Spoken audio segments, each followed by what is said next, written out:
Hey guys, Mike here. Welcome back to the channel. Is this the last heavy haul 367 high hood, brand new in existence? It just very well could be. I know. I can't believe I still have it either, but you know what? It's like, I don't know what it's like. It's like there's always got to be the last one. And I guess this is it. Is it the last one in North America? Probably. It's, yeah. It's a beautiful sunshiny day, so I thought, you know what, let's do a walk around video of the last 367 high hood sleeper truck in existence. And you know what the beauty of this truck is? It's got 605 horsepower. That's right, 605 horsepower, 18-speed manual. It's got Goodyear G741 drive tires, the last of the traction tires that we can order from factory in Canada, because you know what? The government thinks, oh, you shouldn't have traction tires because, you know, they're not low rolling resistant. So I don't know if you guys can see this ground, but that was a low rolling resistant tire, and that's a traction tire. Actually, it's not. That's a skid steer, and that's, you know, the blade. But you get what I'm saying. You get what I'm laying down. Not going to go into the greenhouse gas thing, but the reality is, all the trucks I order from now on have to have low rolling resistant tires. I don't know, maybe there's one that's got some traction, but Lord knows they don't have the traction like these ones do. So anyways, I'm not a big fan of blue, but I really like this blue. She's a pretty color. I know. If you like blue, this is a sweet looking blue. Let's pop the hood, get the snow off. Like I say, it's 605 horsepower, 2050 torque, of course, high hood, so it's got the big radiator, 1605 square inches of cooling goodness. It's got the aero mirrors on it. The good thing with the aero mirrors is where your convex mirrors, they don't get dirty because the wind goes around. When you have a convex here that's covering part of it, the wind hits it and then shoots it up, and it gets it all dirty, like your mirror dirty. So that's why a lot of guys prefer this mirror, because they stay clean. This truck has an under cab air horn. It's got the air horn. So we could add a couple more markers or leave it as 5. This truck also has, I don't know if you notice this, a one-piece windshield. Yes, that's right.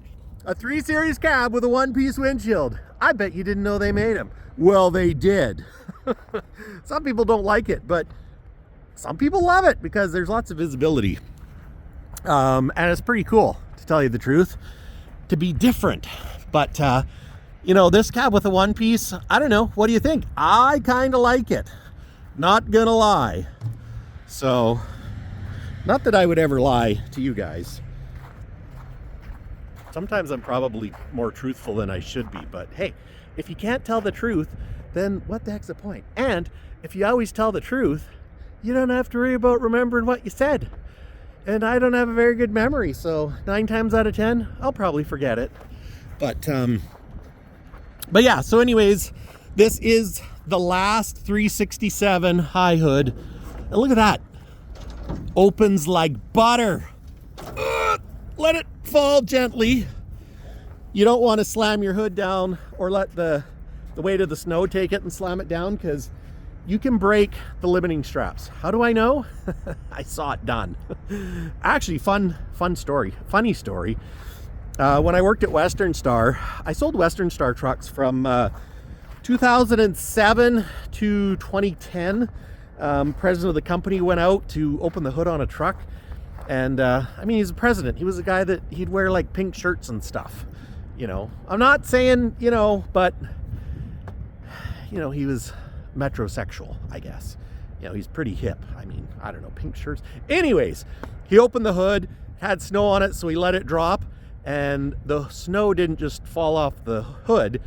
It, the weight of the snow actually snapped the straps, and then the hood fell down on the bumper. It was a bad day.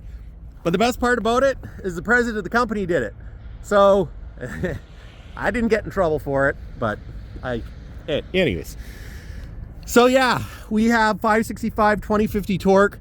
On this truck, we actually put plastic mud flaps in here that helps keep debris from hitting the fan, which can drive rocks into the radiator. This one has a true 20 front end. Now, look at the size of that tie rod. Like, that's girthy. Yeah, that's girthy. And I think I got a smudge on my, hold on. There we go, that's better.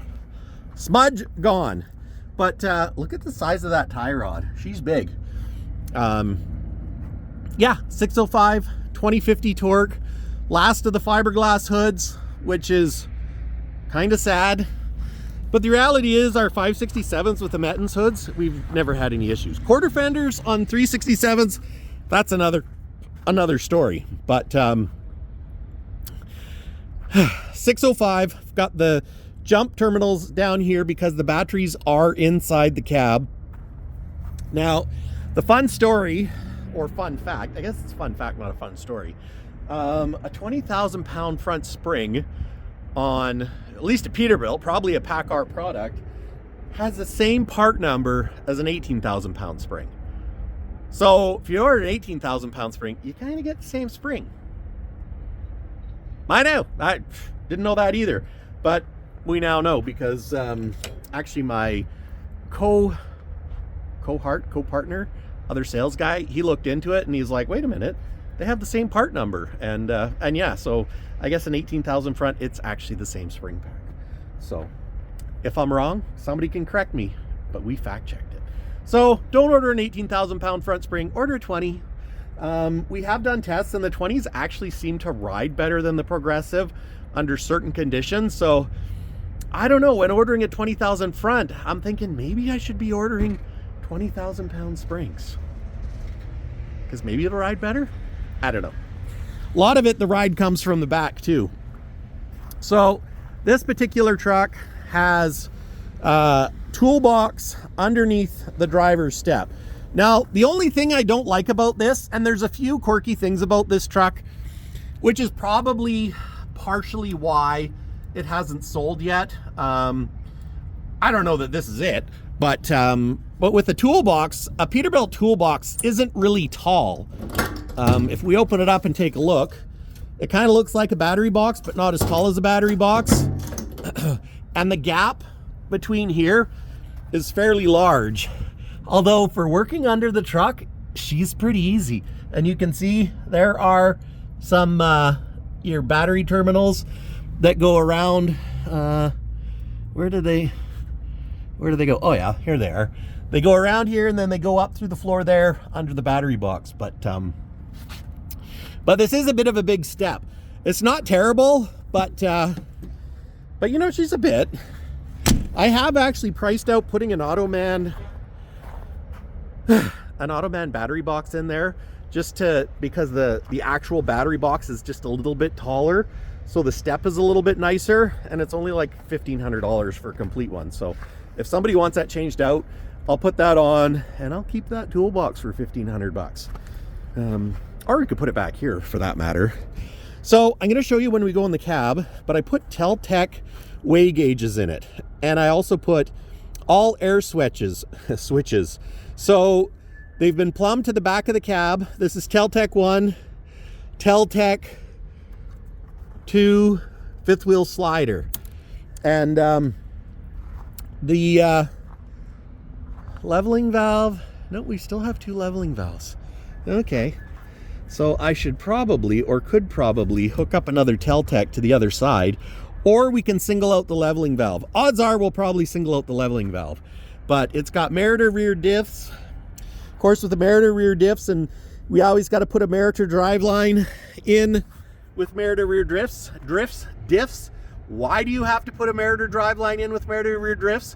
You can get an SPL, which is Dana, but the problem is if you have a problem with your driveline, one of them blames the other. Whereas if you have Meritor diffs, Meritor driveline, it's easier for warranty purposes. You know, just like if you have Dana diffs, Dana driveline, it's just better. So don't mix and match. Trust me, it'll make your life a lot easier. How do I know? Well, we've been down this path once before. Now these are the Goodyear G741s. They're an absolutely fantastic traction tire. Sadly, I can't get them from the factory anymore. So, does it make sense? Not at all. But yeah, so this truck comes with the tires we want. 69,000 pound new way suspension. We've got Betts rear chain hangers on it. Probably because this truck will get tractorized, or hard to say, it could be a long logger, in which case we could put a tail frame in, but in reality the frame will probably get cut. Probably get a custom tail light bar, in which case you'll have mud flaps on that, and it just doesn't matter. Alcoa aluminum wheels, 24.5s. Now these are, let's check the load rating. Yeah, see, so there's not a lot of expense that was spared on this truck. So when I quote you this truck and it's over 300,000, it's like 330,000. You're like, Mike, that's more than a new 589. And I'm going to go, yeah, it's because it's a 367 with a manual transmission and 605 horsepower, baby, 20-50 foot-pounds of torque. And it's got the small hole Alcoas. You'll note these holes are smaller. Well, that's because this has 8,300 pound wheels. Yes, that means the load rating on these wheels is huge, because normally they're only 7,400. And I could walk you over to another new truck. In fact, let's walk over to this other new truck I ordered and see what the wheels are on it. And now, you know, this is a case when someone's shopping for a truck and you're just going by price. Like, say you went to, I don't know, Kenworth, and you're like, Mike, their truck is cheaper. And I'm like, I know, because it's a Kenworth. But it could also be because of the wheels they ordered. So if you note on this one, it's got the large hole Alcoas, and they are rated at 7,400 pounds. So that's an area where it makes a difference when it comes to the price. It makes a difference as far as how, you know, how well your wheels are going to last. Now, honestly, I don't usually put the 8,300 pound wheels on trucks unless building it specific, because how often do we really break wheels? Now, we do break aluminum wheels, but you generally have a pretty good warranty for the first while. So, and it's one of those things that if I'm ordering a stock truck, you always have to be cognizant about your price point, because you're always competing for something. If you're custom ordering, you want these wheels, man, because they are big boys. Heavy duty. Now, this truck is a little unique in that it's got a 4:10 ratio.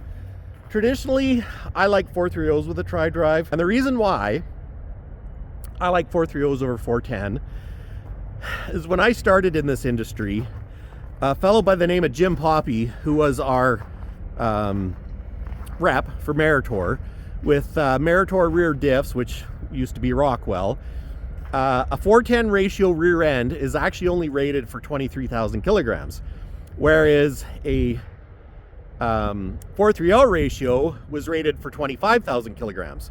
Now in Canada, on a TRIDRIVE, we can legally, on highway with every application, pack 24,000 kilograms on the TRIDRIVE grouping, which is, in pounds, that's like, times it by 2.205 or 03. So we're talking like 50, 40, you know, we're talking like some poundage there. I can't do math quick, sorry guys. Maybe I can put it in the, you know, right there or something, but yeah, so 24,000 on any configuration. But in logging, we have what's called a overweight tolerance, winter tolerance and summer tolerance for logging. So in the winter time, we can pack 25,000 kgs on a TRIDRIVE if it's hauling logs. And in fact, I think you can go to 25 and actually 26 on the trailer, or vice versa. So you can actually pack more weight. In the summertime, you don't have quite as much tolerance. So it's like 25,000 and it'd be like 24.5 on the trailer if it's a TRIDRIVE trailer. You know, they've got different ones for if it's a triaxle or a TRIDRIVE pole, or B-train or hay rack. So anyways, that's a fun fact about 410 ratio versus 430s. So that's why I always order 430s in my TRIDRIVEs. It gives you a little bit better lift, and on the top end, it's only 100 RPM difference. 100 RPM isn't going to make or break your fuel economy, but boy, when you're in the bush and you're lifting a heavy load, that little bit extra makes all the difference in the world. So this truck also, you'll say, Mike, it's got CB antennas. Thought you guys don't run CB antennas. Well, we really don't, but these CB antennas actually have your radio antenna in them as well. I actually already flipped the anti-blowdown latch, and I just did the cardinal sin. I put my hand on here. I try not to do that so I don't put handprints on customers' trucks. So with the Pete, you can just grab the bird. Oh, and now it latched. So we'll come back, unlatch it. Now this one also has the Continental HAC3 steer tires. I believe these are actually a low rolling resistant tire. So they don't look terrible. They're not a big gripper. You know, like say the XZLs. Can't get XZLs anymore as of this morning. Nope, I just about did it again. So yeah, that's the right way to do it. This truck also has LED headlights that came from the factory. Wanted them forever, and just before they discontinue the 367s, they say, hey, we're gonna put LED headlights on it. And it's like, that's awesome, guys. Why didn't you do that 2 years ago? But yeah, sometimes things take time, right? Now this one, it also has the 3-strap option on your fuel tanks. Rather than 2, you can go 3 or you can go 4. 4 looks better because it's more evenly spaced. 3 is certainly more serviceable for packing the weight off-road. The problem is usually you have issues with placement because when they build the truck, they have to navigate around, you know, cab suspensions and sleeper suspensions and that. But with this, like being a 135, if it's going to get pounded off-road, it's not a bad idea to have 3 straps. Although now that Peterbilt has stainless straps, back in the 379 days, probably the 359 days, they had aluminum straps. The problem with the aluminum straps is sometimes they would actually break, which is why they came out with this option. So now we actually had removed the air horns off this one, which is why they're here. And we've got a bug screen and a winter front, and it had, this is off the driver's side because it actually only had one stack too. So that's probably why we had it, you know, for sale for a while. We actually, one of our other branches that actually ordered this truck, installed the second stack. So it's got 2. However, it is non-functional because for whatever reason, you know, they made them non-functional because, I don't know, it's too hard to make exhaust go there. It's got the premium sound system, you can tell because it's got, you know, the sub box, wood grain panel in the sleeper, looks real nice. Got cigarette lighter. Does anyone actually smoke in their sleepers anymore? I don't know. Digital alarm clock, dome light, and of course your heater controls. And I should change that to heat because, you know, you don't want to accidentally turn your sleeper heater on and have it blow an AC. Because that would be silly. She's a bit of a step up there. But the other thing that a person might want to do is move the seat back in this. Because in the 367s, when you'd order the 44, they put the seat in the same spot as a regular cab, and you don't quite get enough room if you're a tall person. So it'd be nice to get a little bit more leg room. But we've got the power mirrors here. These are nice because you're 4-way power. This one does have a CB as well. A lot of times we'll order it with the CB even if we're not using the CB, so we can put the VHF radio in here and have the plastic shroud. That works out really nice. And if I turn the key on, we can see that on this truck, when it originally came, the ordering salesman screwed up. I know, shocking that a salesman screwed up, but it kind of fell through the cracks. It had one gauge, and it had EOA switches here. It looked terrible. So I put this panel in. We put actual air switches in for your lockers using OEM Peterbilt switches. This is the Peterbilt dash that we've had forever in 389s. Hooked up the fifth wheel slide as well as your air suspension dump, our air switches. And then I filled this panel with gauges. These gauges are actually weigh gauges. So they're called Teltec, and you can read them in kilograms or PSI, or if you're in the US, you can make it so they run in pounds or PSI. Of course, we're in Canada, so we do kilograms. I've got one for the truck and two for trailers. So if this truck pulled a B-train trailer, you've got an airway gauge for the lead and the pup. So that's why I did that. I also put in a Teltec outside air temperature gauge. Even though you've got an outside air temperature gauge there, right now it's reading Fahrenheit, which I should probably change that. Unless, you know, some of you old-time truckers, you would rather tell temperature in Fahrenheit. Personally, I don't know what 39 degrees Fahrenheit is, because I grew up with a Celsius system, but apparently it's 5 degrees. So that's easy to change. I can actually change it with just it's got a little pinhole right there, if you can see it right there. And if I put a paper clip in there, I can change it to Celsius. But yeah, it just looks so much better. Now the only problem is I put in a fuel restriction gauge that's actually out of the next or the previous generation, and it doesn't have the fuel filter sending unit. I really like the fuel filter restriction gauge, but I'll probably just take that out and put a clock in for, you know, to fill the hole. Because at the end of the day, I don't even necessarily have to use all these gauges. It just looks good. I know. And sometimes looking good is good enough. And interestingly enough, the Teltec air gauge says it's 7.9 PSI. And if I do this, I wonder, weight times 1,000, delay, what's that, 1.9 delay, okay. I think that's PSI because it's flashing PSI, and that's 8 PSI, so, you know, it's a little bit more accurate, I would say. Weight times 1,000, so that means it's like 1.9 thousand kilograms, so 1,000 kgs. So that's where it's really handy, because it automatically converts it. So, and I mean, I know you can use PSI as a weigh metric, but it's just a little nicer when it's weighing in kilograms or pounds. I really like the Teltec gauges.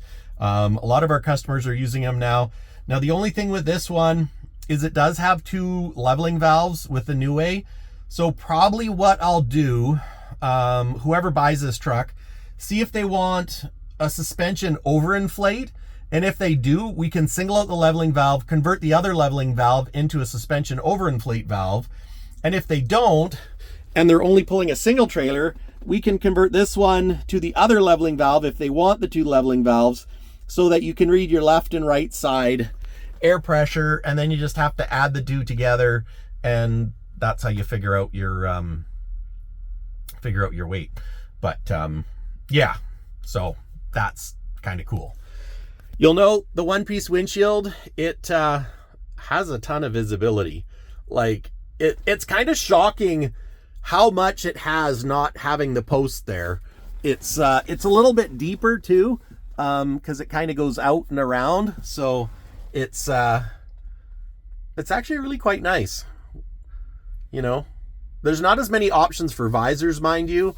And the other thing is, from the factory, they don't put butyl around the one-piece windshield.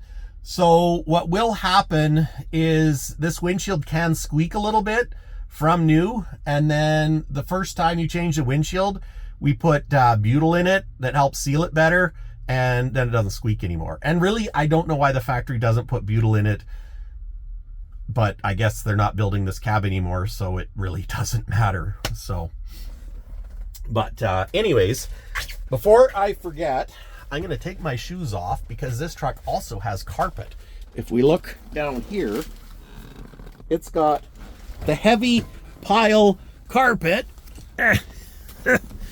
Woo, it's dark. Oh, dang it. How do we turn the light on? There we go.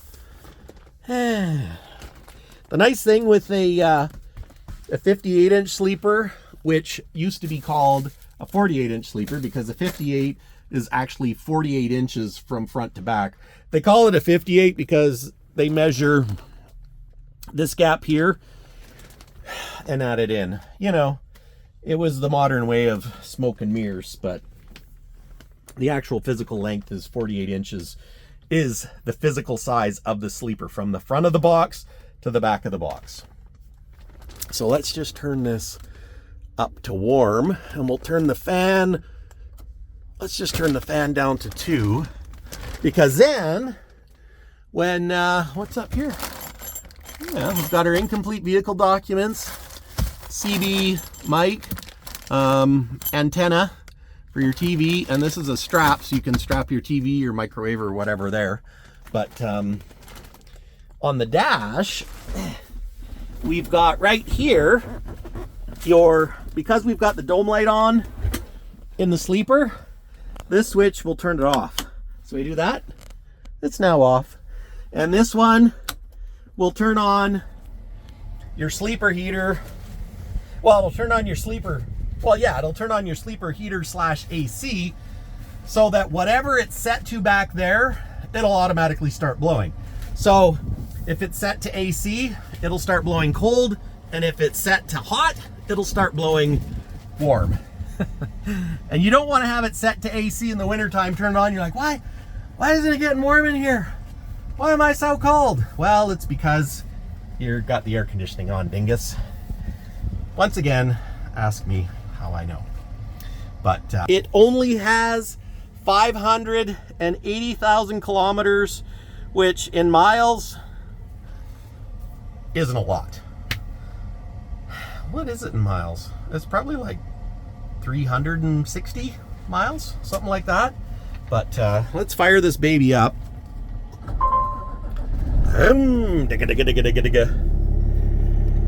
Okay, I'm gonna turn off the sleeper heater. These are auxiliary light switch, engine fan, ABS off-road. That's a nice switch to have. Disable your regen if you don't want it to regen, and of course your backup lights. So, and then here we got a PTO switch, and this is your driving light relay switch. So, and over here we got fog lights, marker lights, and yeah, or maybe those are the headlights. Yeah, those are the headlights. These are the fog lights. Sorry, where's the camera? Right there, that's fog lights. So traditionally when we put in a driving light relay, we leave the fog light circuit unmolested, and then that way if a customer wants fog lights, we can put fog lights on. So, or you can put fog lights on. The customer can put fog lights on.